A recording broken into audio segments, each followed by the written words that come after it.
Welcome everyone to the video on the Eternities spoilers. There's a new set based on the space, robots, and all that, and I think everybody loves artifacts. Kind of love this set. I think it looks really nice, especially after the Final Fantasy set and before the Spider-Man set. They're kind of both bombs to me, or like flunks. They're not great. I think this is also an awesome set, and I think just this kind of set, if we support it, this will tell Wizards we want Magic the Gathering sets. We don't want Super Smash Bros. So anyway, let's get into the decks. I will go through the spoilers that I like for the decks I like to play, which will be Scales, Affinity, Zombies for Modern, and then there will be a section for Standard and the Blue-White Bombing, which is the deck I really like to play against Standard. So let's go. So first, Tesaret. Tesaret is a 3-mana Planeswalker that comes in with 4 loyalty, 3 colorless mana. Whenever an artifact enters a battlefield, you put a counter on it, a royalty counter on it, and then it has like 0, it will untap a creature or an artifact. And if it's an artifact creature, you put a +1/+1 counter on it. You can -3 it, and you can search your library for an artifact card, and this is the main reason to play the card. The main reason to play the card is that you can find, with the -3, you can find Mox Opal, you can find any 0, which will give you a loyalty back right away. You can find Walking Ballista, you can find Zabas, you can find the Ozolith, you can find Pithing Needle. It's basically a supercharger saga, which instead of putting in the battlefield, it pushes into play, right? The strength about this is that because of the way it's worded that you get loyalty counters every turn, by playing artifacts, you can play it, minus it, get a ballista. The next turn you play 3 artifacts, you can minus it again, get something else. You can play it, minus it, get a Mox Opal, replay the Mox Opal, get a loyalty back, tap the Mox Opal, play another artifact, get a loyalty back, etc. So the card is super cool. If he only has his abilities, I don't think it will quite make it. But the fact it has this -7 ability, which is very easy to achieve, it actually makes it quite cool, because the -7 says you get an emblem that at the beginning of your combat or your turn, you put 3 +1 counters on an artifact you control, and if it's not an artifact creature, if it's not a creature, it becomes a 0/0 artifact creature. So basically what you do is, again, specifically thinking about rather Sky decks, but it's also against control decks, you play this on turn 3, you play 3 or 4 zeros, or you play 3 zeros and another one, you just play 3 artifacts or 4 artifacts, and then you have turned your Tesaret into an emblem, right? And this emblem will basically eventually kill your opponent. Why would it kill your opponent? Because you will make your Dusty Citadels, your artifact lands into 3/3s, 6/6s, 9/9s with indestructible. You will just keep attacking your opponent until they eventually die. It also works really well with your own creatures, right? You play a Ballista, you put 3 counters in it, you have a 4/4. If you have Scales out, you have a 6/6, right? So it really kills the opponent pretty fast. I think it is this ultimate. And it's not super good against like aggressive strategies. Like if you're playing against something like Energy, but you're playing against something that goes way over the top, like Eldrazi or Brutescale, of course. But against anybody that's trying to control the board, which is mainly right now Esper, but it could be other decks in the future. This card looks excellent. So keep an eye on the card. How many we will play? We'll probably play anywhere between 0 and 3. I don't think we're gonna play the full. A 3-drop is still a 3-drop. I think the most likely amount will be 1 or 2 of. It can be Steering into this card. It can be Rumble into. So you don't need it a lot. And it's the kind of card that's a glue rather than a main threat. But I think works really well. Maybe we'll play 1 main, 1 sideboard, because again, some matchups this could be one of the better cards. We'll play 2 main, 1 sideboard. I would not buy more than 3. But I think I'll start testing 2.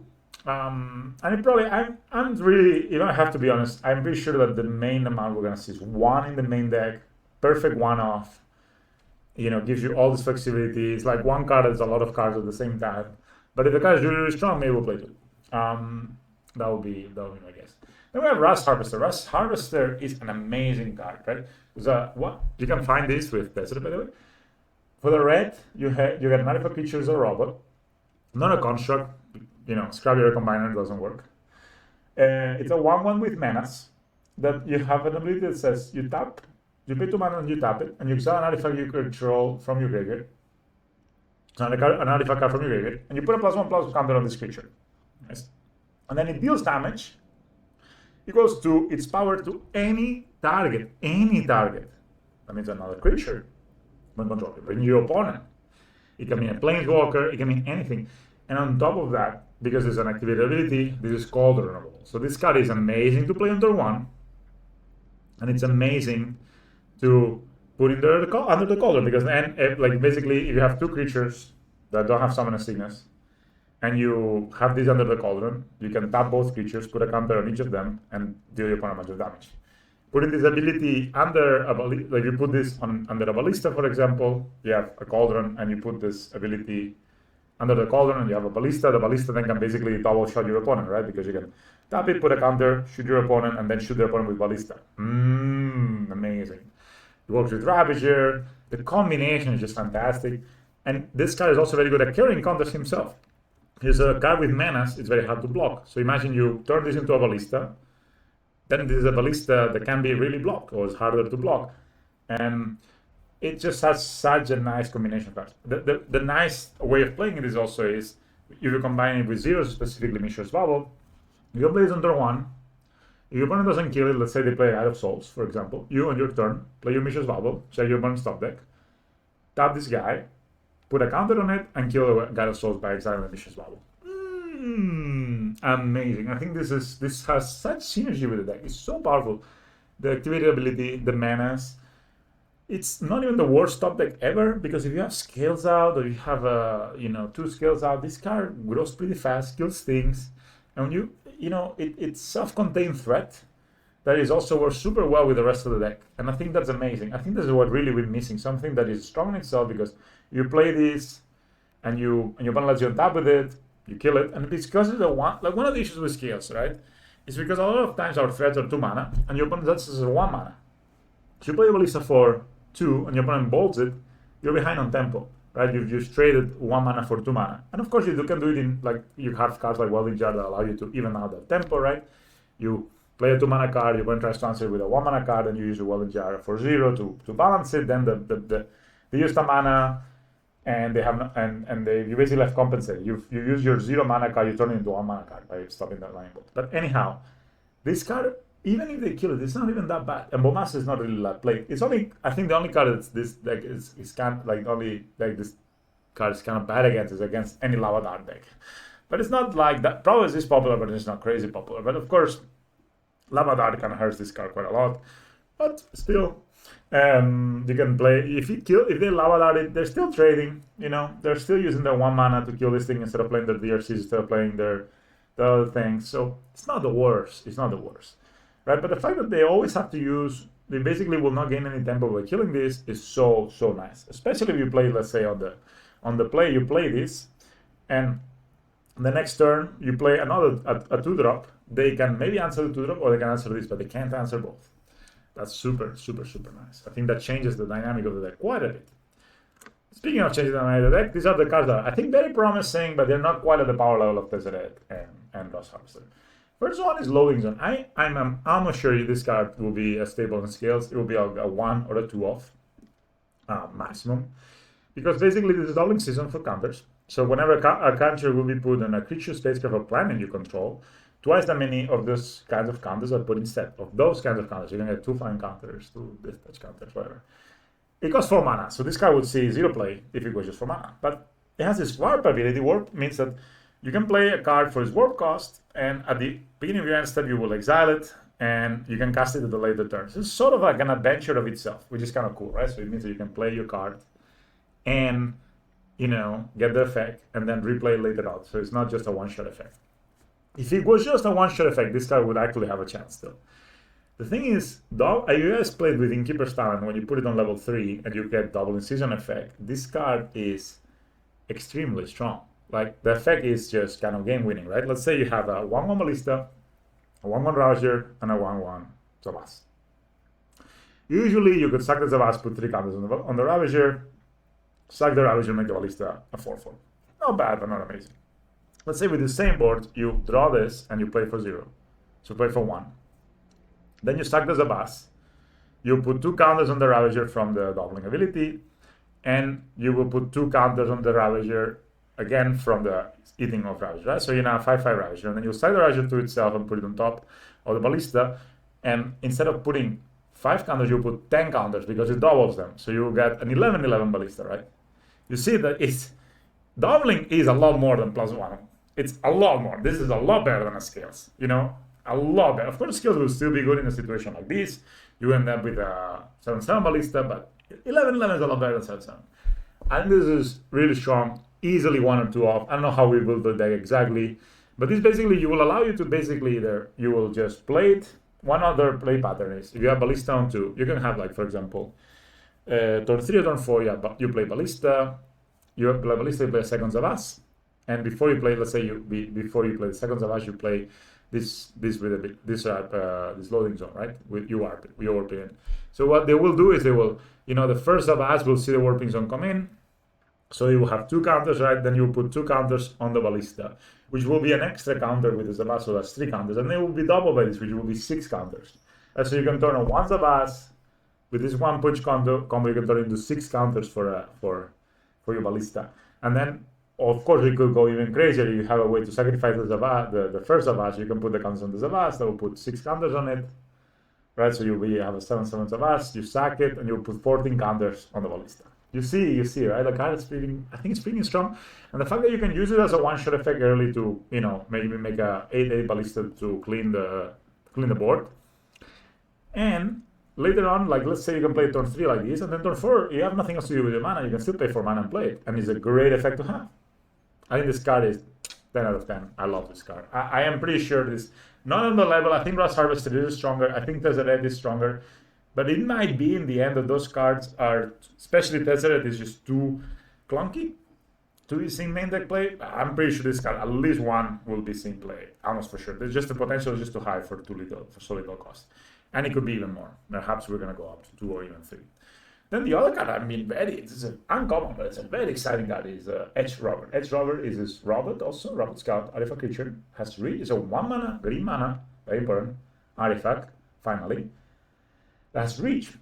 And whenever this creature dies, each player gets a lander token. A lander token is basically a clue that instead of drawing your card, it searches your card for a basic deck for a basic land card, and you put it tapped. So this card, it might not seem great at first glance, but if you're seeing a bit of a play pattern, this is very good. So you play this, and your opponent kills it. Well, you are now able to, on your turn 2, sack your lander token, and then you have 4 mana on turn 3, which is what Scales always wants. You can play this and trade with something, same deal. This also has reach, so it blocks frogs, it blocks Guide of Souls, it blocks, anything that flies, obviously.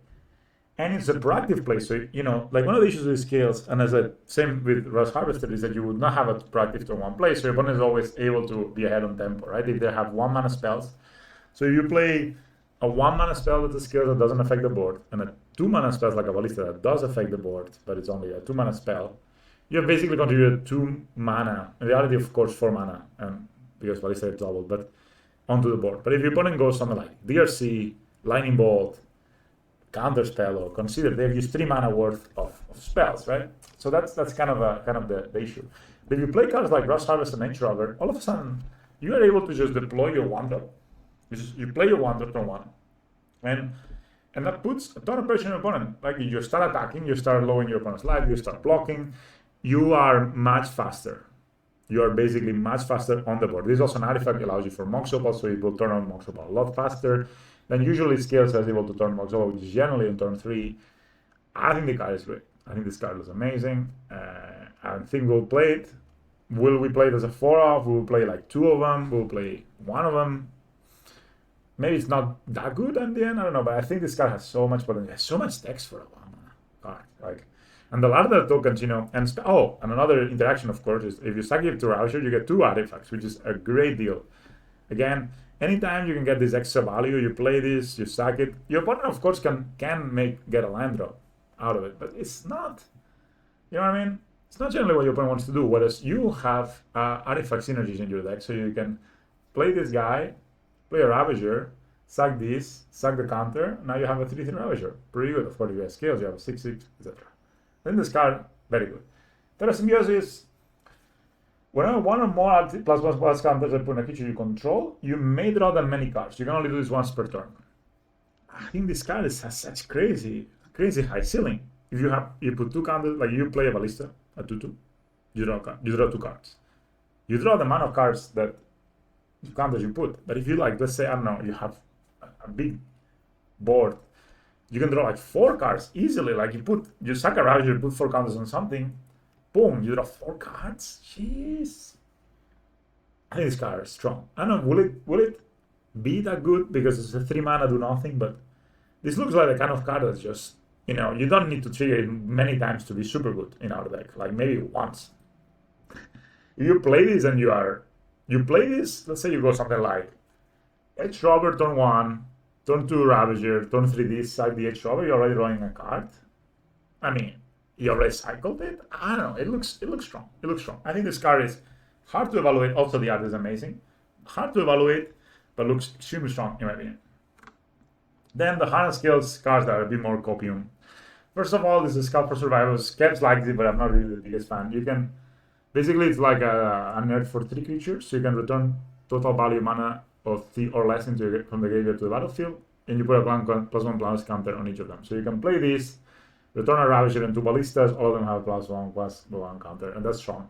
But I feel this kind of card has some tension with Cauldron, has some tension with Harvester, gets hated by the exile, graveyard hate, and it's this kind of card that if your things are not dying or the things are getting exiled, is really, really, really bad. And as a zombies player, you have a lot of this feeling where you have, you know, an earth and stuff, and you don't have ways to bring things back. So as a 1-off, of course, or 2-off, if you're going to play white anyway, this is fine and probably good, but I wouldn't get my hopes too high that this would make you go into white. If you're already going to go to white for something else, maybe this is good to have.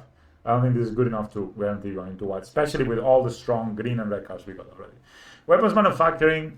So whenever an artifact you control enters, you make a munition that has no text. Basically, just when it leaves the battlefield, you deal 2 damage to your opponent. These cards are rather disguise kind of stopper because they can't really rather disguise you sometimes. It's really good with Ravager, right? Because every artifact you play, you will get an extra token, and they will deal damage. So it's pretty easy to kill your opponent, and it works pretty well with this new card, Bioattack Specialist, which also makes a lander token. And whenever you sacrifice an artifact, it deals 2 damage, but I think there's a lot of work to make a kind of a bad bombardment. So I don't know, you guys. I mean, a lot of people are excited about this card. I'm not really seeing it, at least in scales. And then you have in Ouroboros, which is at the beginning of combat of your turn, you put X counters on each creature you control, where X is the creature's power. So you put in the first turn, you put 1 counter, second turn, you put 2 counters. So this card, of course, goes very crazy, very fast, but it's a 1/3 for 4 mana. If this gets bolted, you're just gonna, throw it away. I mean, the potential is crazy high because you have a white board and you play this and you just woo, it's amazing. But there's like Nisa and other effects that do this for 3 mana. It doesn't fly. I am not really seeing it. I think in May Standard could be good, this card, but not there. Not in Modern, I think. Anyway, this is it for scales. Thank you for watching. For Affinity, the best card, and I think the only card that's really exciting for Affinity is Pinnacle Emissary. It's whenever you cast an artifact spell, you can make a 1/1. You make a 1/1 colorless drone artifact creature token with flying that can only block flying creatures. It's a drone. And this card is fine like this, but the exciting thing about it is you can warp it for 1 blue or red, and when it comes into the battlefield, you will exile it at the beginning of your end step. And the strength with this is that it's an artifact itself. So you can go turn 1 or whatever, play this, play 2 or 3 zeros like you have in Affinity. All of them will make a 1/1. Let's say you have 3 zeros, and one of them is a Mox Opal. All of them will make a 1/1. Then you will tap all of them, and you can play a Kappa turn 1. It's pretty good. It's pretty good. So it really accelerates your Kappa. It makes your improvised Affinity cards a lot better. So maybe this will be seeing play in a regular Affinity list, which will you'll play this as a 2 or 3 off, as a way to. It's a threat that needs to be answered. It's an artifact itself. It's a nice turn 1 play. Like even if you don't have the Kappa, if you go like turn 1 Seacron Coast or whatever, you play this and you play 2 zeros, then you have already set up like a 2 1/1s, and you are basically now set up with like very easy thought casts, very easy thought monitors, etc. And you can replay it on turn 2 or turn 3 again, right? So you have it again, and when you have it again, anytime you cast an artifact spell, you make a 1/1, which will take over the game very fast, right? Like you just go very wide. So it's a nice combination with Kappa to go very wide and very tall at the same time. Also, if you have this and a Kappa and you start casting artifact spells, you will probably kill your opponent extremely quickly. I think this card's a real deal. This will see play in Affinity, or it will see play in blue-red, Cauldron, whatever, blue-red, artifact, Embry, stuff with a bunch of zeros. This guy is very strong. It's obviously very strong. Then the other cards that are fine, in my opinion, is Weapons manufacturing by the special. I think you can build a deck that plays around Asmo. Gabe's actually built it. Asmo, the Trollking guy. You can build around. You can build around with Underworld Breach, the Underworld Cookbook, and cards like this. Monument of Endurance, so ways to make extra artifact and deal opponent damage, to basically take good advantage of weapons manufacturing and biotech specials. The problem with weapons manufacturing is only to use on non-token artifacts. So you still need to play non-token artifacts like the cookbook and all that. But very fast, right? You can just kill your opponent. You play a bunch of Ravagers. There's ways to just win the game. I think the card can spawn its own version of Affinity. Will it be better than the regular turtle? I don't think so, but it's kind of cool. I really like Biotech Specialist too. The fact that it comes down, it makes a lander so you can ramp, and when I sacrifice an artifact, it deals damage to opponent. The combination of weapons manufacturing, Biotech Specialist, and Ravager obviously wins the game almost immediately in an artifact setting. So in an Affinity setting where you have so many artifacts, maybe it will be good. Maybe we'll see some sort of deck built around this. But it will be quite different than the current Affinity deck, I think. Then Tesaret could see play in the regular Affinity for the same reasons that it just finds you Portable Hole, it finds you Pithing Needles, it finds you Monk's Opals, Monk's Ambers, Shadow Spears, Lava Spur Boots, all of those cards. It finds you Artifact Lands if you need them, which is also very nice. But especially in Affinity, I think embleming it is trivial. Like if you think embleming is a good way of winning a game, and you have a Tesaret in hand, you can play even Tesaret on turn 2, but if you play it on turn 3, I am pretty sure you can emblem it on the same turn, almost every time. And that's kind of game winning in a lot of ways, because you have so many artifact lands, etc. I think the card could be good in Affinity, maybe it will not be good. It does not turn on Mox Amber, because Mox Amber, it only says colors, and colorless is not a color. But still, cool card. I think it could see play. I think maybe a sideboard option, maybe a one-off. I think with so many cards of Affinity draws, you don't really want too many of these. But one of these guys to have like this kind of different avenue of attack is good. Competes a bit with the Pinnacle guy because it's also 3-drop, but I think they could coexist. I don't know. There's a lot of cards now to try, so maybe none of them is going to be good enough. But yeah, then we have Synthesizer Labship. This card is an interesting card for Standard for sure, but I think maybe in some moderns this could be good. So it's a station card, and generally station cards are really bad, it seems. The problem with station cards is they work like beacons that you need to crew them, but they become a permanent creature when they reach a certain level, right? Like they do nothing in the beginning, and whenever they reach a certain, when you tap two creatures or a creature with 2 power or whatever, you have a total of 2 power in it. Basically, every time you tap, you put a counter. Then it will do the thing. But most of them are they have very weak ETBs, like 3 mana final legendary creature. That's kind of one of the best. or really terrible ETBs. And they have or at the same time also they might have a very terrible ETB and a very high station count. So it means that, you need to spend 9, 10, 12 power that you're not attacking with to make this into a creature, right?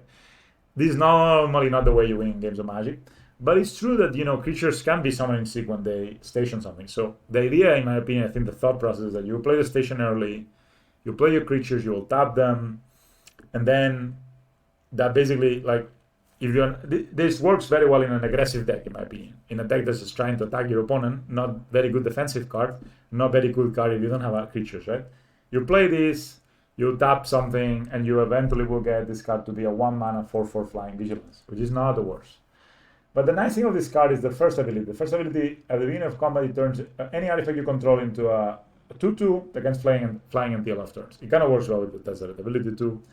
This card puts a lot of pressure, but relatively low cost. Is it good enough in Affinity? Is it kind of even hard to crew it at 2 mana? Yes. But, maybe it's good enough. Maybe it's just like a 1-mana artifact, like a rock that turns things into creatures. Who knows? Then the other card is a bit hard to see, but I'll write it for you. Basically, it enchants an artifact you control. Whenever this other enters, it's basically chained to the rocks for artifacts. And the artifact gets worth 1, which is pretty strong. The only problem is this has to Wrath. But it's actually a nice way. I would play probably one of these, main board or sideboard. It's kind of a fourth dispatch, but a dispatch you can put onto a creature. There's an artifact also. Will it be better than dispatch? Probably not, because it's also not an artifact itself, but it's strong, and the ward one is not the worst, and probably game one is actually just Oblivion Rain for 1 mana. So these are the things for Affinity. Next is zombies. I love zombies. It's not the best deck ever, but it's pretty cool. So they printed all these random cards. So I'll just explain this in a second. So first they printed an additional sack outlet that looks very good. This Human Cleric, a 2-mana 3/2 Umbral Color Zealot that sacrifices another creature or artifact. You surveil 1. Surveilling is pretty strong in zombies because you can put grave crawlers, you can put blockers in the graveyard. Very strong. But it's not the main two cards that are new. The main cool cards is Timeline Caller and Susurian Voidborn. Sorry for the low quality picture, gonna find another one. Timeline Caller, it's a 2-mana 2/2 haster that you can cast it from your graveyard for its warp ability. And the warp ability, you pay 2 life and 1 black. You have only any other thing, you just need to pay black and 2 life, and you can bring it from your graveyard to the battlefield, attack, and then it will get exiled at the end of turn, which means you can cast it for its normal cost later on. And it will still have haste. And this card is very strong. Like, I think this card is honestly very strong. It's just kind of a combination of Blockcast and Gravecrawler, which is cool. And then the other card that they printed is this Susurian Voidborn, which is sort of a Blood Artist for creatures and artifacts. But instead, it's a 3-mana card, but you can warp it for 1 black, which means that the combo with Soul Trader is extremely fast, right? And the nice thing is that if you have a Timeline Caller, a Susurian Voidborn, and a Soul Trader, you will gain a life every time you stack a treasure. So you will actually lose 1 life from the Soul Trader, 2 lives from Timeline Caller, and your opponent will lose 2 life every time, right? So you will lose 3 and the opponent will lose 2. This is not usually enough to kill your opponent, but if you have any other sacking thingy like Sephiroth, then you can go infinite. You have Marionette Apprentice, you will actually deal 4 damage and you will take 3 life, so you will kill your opponent faster. And it just seems kind of an easy way to win the game very, very, very quickly. Is this better than Marionette? Is this better than the current build? I don't know. What people are thinking is you can actually make an infinite combo with a Forsaken Miner, which is basically can block, and you can cast it from your graveyard by playing black every time you commit a crime. And this is an instant speed thing. You can commit a crime in instant speed. Both Susurian Voidborn and Sephiroth commit crimes every time they trigger because they target your opponent. Whenever you target your opponent, you commit a crime. So basically, the idea is that you could basically remove all the zombies except Soul Trader, and you play this kind of superior cards. And maybe, I don't know if Forsaken Miner is a superior card. And then basically you use the crimes to be able to kill your opponent in instant speed. In the end step, you can do it in your end step, but you have a Verting Ritual. You can do it on their turn, etc. You know the feeling. Like you play the Soul Trader, you sack, and then let's say and this happens a lot, right? Like you play the Soul Trader, you start comboing, they kill it, and But in this case, if you have enough things to sack, and you have a Susurian Voidborn and a Forsaken Miner and a Soul Trader, and let's say another creature, you can sack the other creature, you can sack the miner, you can order the triggers. So sacking is part of the cost. So the guy will go into the graveyard, you'll target your opponent with the Voidborn, that will trigger the miner, which then you can pay black to bring it back, etc. You need to have an extra mana, of course, to start the loop because you will not have a treasure at that point. But you get the point, right? It's a different way to build zombies. Will it be a better way? Maybe none of the cards will see play. Maybe some of the cards will work well together. Like I'm thinking, for example, I really like the idea of having a secondary sack outlet that's also a pretty good creature on its own, like the Umbral Color Zealot. So if nothing changes, just having that seems kind of strong. The Surveilling is kind of strong. Maybe Timeline Caller is just very strong, a very aggressive card. You can just start attacking your opponent for 2 turn 1 and then run from there. Maybe Susurian Voidborn, just having it come in wrap something is amazing. And then when it dies itself, it also triggers, so it's just kind of nice. So maybe this is a way to rebuild zombies to make it more competitive. This is it for zombies, by the way. Finally, for standard Blue-White Bunny. You guys have seen me play a lot of Blue-White Bunny. I mean, not a lot. I made a guide for it. It was moderately successful. I did not do well at the RC, but I did do well at the RCQs that I played. So I really love the card. And I think almost every spell does not rotate. It's only the lands that rotate. So it's Secret and Arca's Waste. So the mana is going to be a bit shaky. But if we forget that for a second, I think a lot of these new cards are kind of looking good. I don't think all of these will go into Bunny at once. So you could have maybe different versions of Bunny. I played different versions of Bunny. Even at the RC, I played a version with this talent and beginning of a Stormchaser's talent. And that got me thinking about some of these cards. So maybe you build it. If you build Bunny as it's currently being built, I do believe there's certain cards here that could be nice. Lab ship we already talked about. What's nice about lab ship in standard is standard the games are way slower and it's all about dealing damage and stuff like that, right? So if you're able to, and one thing to think about is the stations work really well with Bunny because it's very easy to crew them with Bunny, right? Just an aside. So if you play something like Synthetizer, like turn 1 Tyrant Inspector, and turn 2 you play Science Stone Tamer and the Synthetizer Lab Ship, you can tap both of them, make your Synthetizer Lab Ship into 2, and turn your Clue into a flying dude to attack your opponent.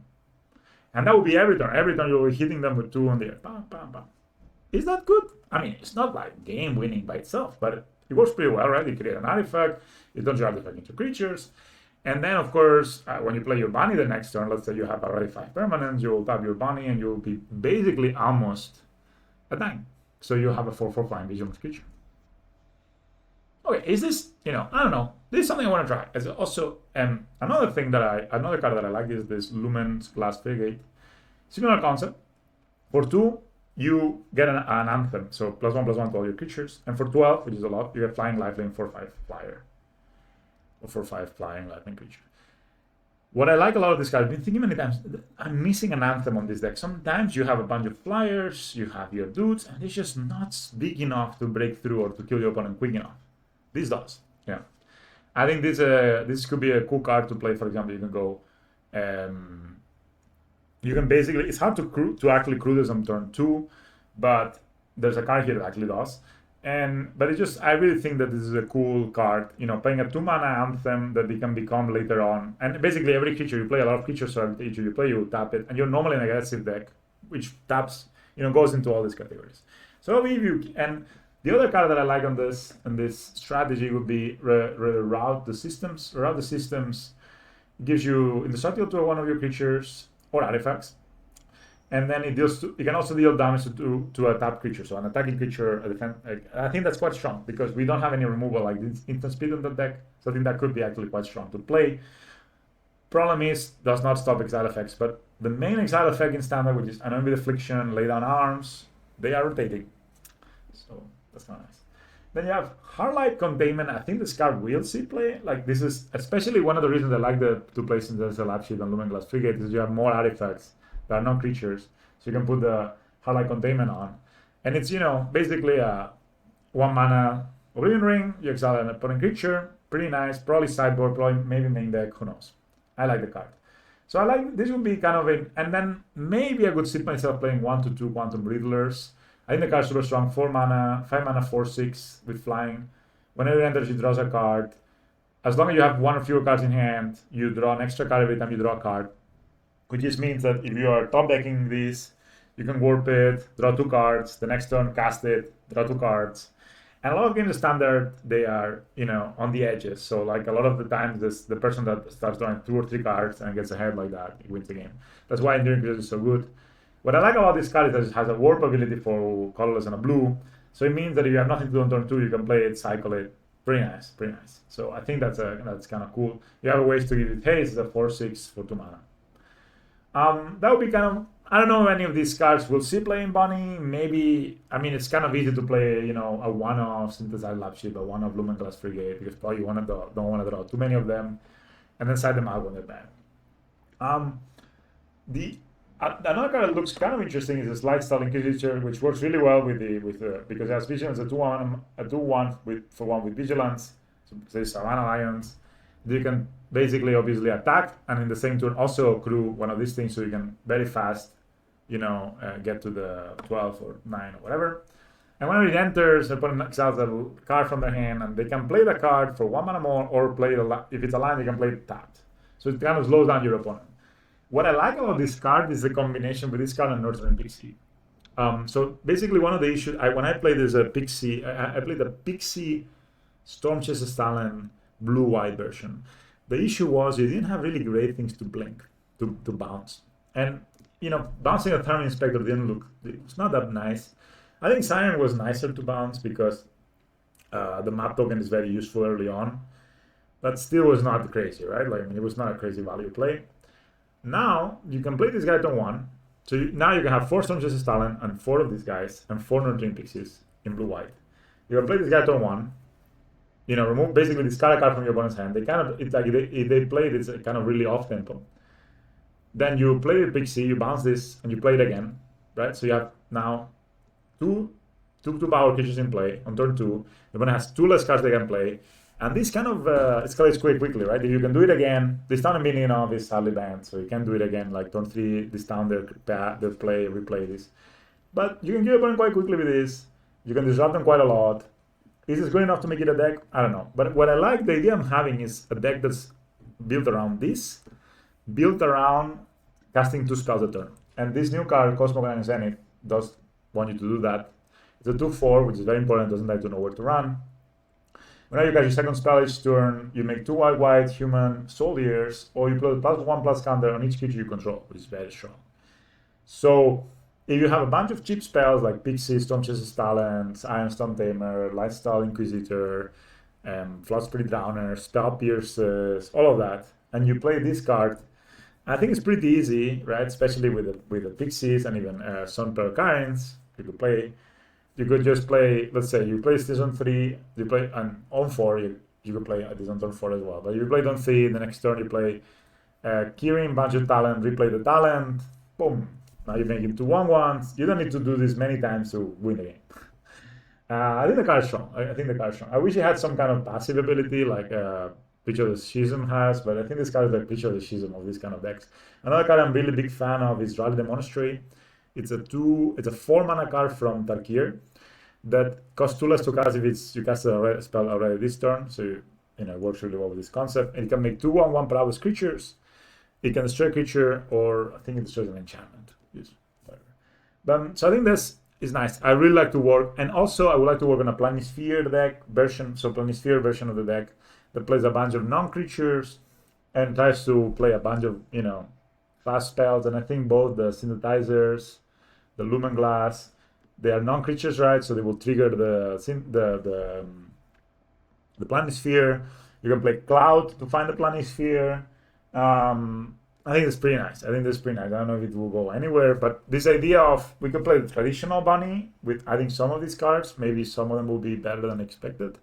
You could play this kind of bounce version of bunny with a lot of creatures as well, but trying to do this double spelling thing. I think that would be cool. Or you can play more the kind of blue-white, like more of like a prowess style version of maybe don't even bunny, where you play Planisphere, Cloud, you play Storm Chase Stalin, you play your Sheltered by Ghost, you play your counter spell, you play Ops, you play maybe your Pixies, whatever. You play a bunch, you play your Hardlight Containment, you play a bunch of these 1 mana spells, and you play a bunch of these, Rally the Monasteries, and you just kind of win the game that way. I'm really excited to try all of these things, and I'll let you guys know what works. Okay, this was a long video, but I hope you guys enjoyed it. There's a lot of content here, so you don't have to watch it at once. Thanks for watching. Let us know if you like this kind of content. This will be first published in Patreon. If you're watching in YouTube, it means it was published 3 or 4 days ago in Patreon, and now you can watch it on YouTube. So consider subscribing to the Patreon if you want to see this as it drops. Thanks for watching. I'll see you in the next one, guys. Bye. Oh, by the way, there's also something else. These are the cards you're going to spend most of your money on the set. The super fancy Inmost Nexus Gems and Caverns or Equity. So at least that's what I'm going to do.